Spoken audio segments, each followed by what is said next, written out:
Hello bachcho, let's take a given question. The question says the measurement of a physical quantity is given by x equals to a square b upon c raised to 1 by 3 d cube. The percentage errors introduced in the measurements of the quantities a, b, c and d are 2%, 2%, 4% and 5% respectively. Then which of the following quantity contribute to the minimum amount of percentage of error in measurement of x? So option A given है A, option B B, option C C, option D D. So इस question का जो की concept we need to understand is the concept of error measurement.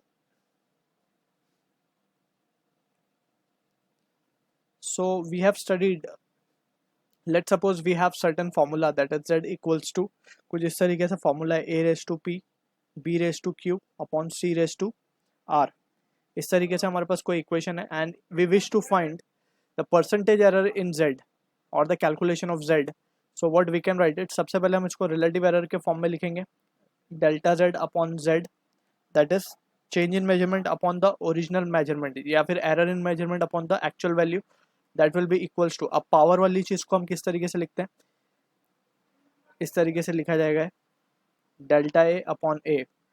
अब हमेशा error जो है वो ऐड होगा, वेदर द ऑपरेशन जो इक्वेशन में हमें डिवीजन हो मल्टीप्लिकेशन हो, एरर को हमेशा हम क्या करेंगे ऐड करेंगे. So it will be delta B upon B plus C के लिए क्या लिखा जाएगा R into delta C upon C. So इस तरीके के relation we have already studied. So यही कुछ formula we will be applying in the given question. So यहाँ से हमें रिलेटिव एरर मिल चुका है.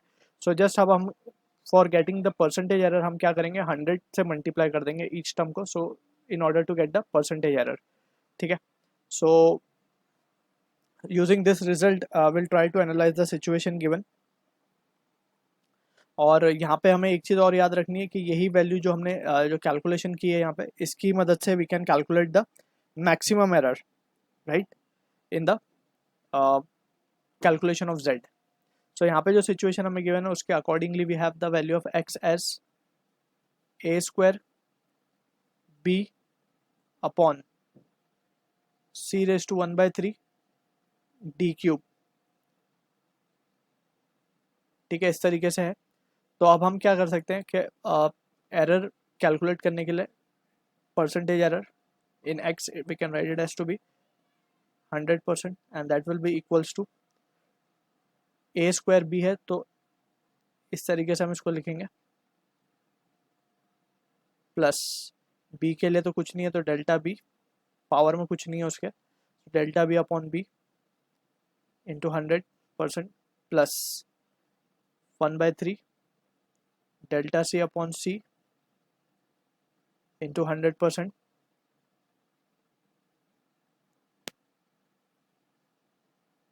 And finally we have plus delta d upon d and also 3 multiply करना पड़ेगा इंटू 100%.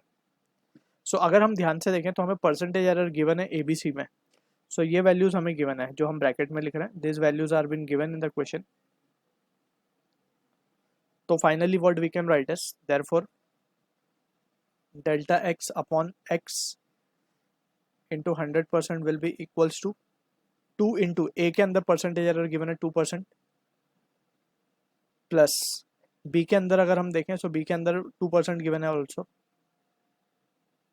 प्लस c के अंदर देखें तो 1/3 ऑफ 4% प्लस इसके अंदर देखें तो 3 इंटू 5 हो जाएगा d के अंदर. सो यहाँ पे हम देख सकते हैं कि a में परसेंटेज एरर आ रहा है हमारे पास 4, b में आ रहा है 2, c में आ रहा है 4/3, इसमें आ रहा है 15 राइट. सो मिनिमम किस में आ रहा है percentage error, so we can clearly see के c के कैलकुलेशन में आ रहा है minimum percentage error. So we can write therefore minimum amount of percentage error is contributed by C, 4/3% just. So from the option C will be the answer for this. I hope you understood the solution. All the best.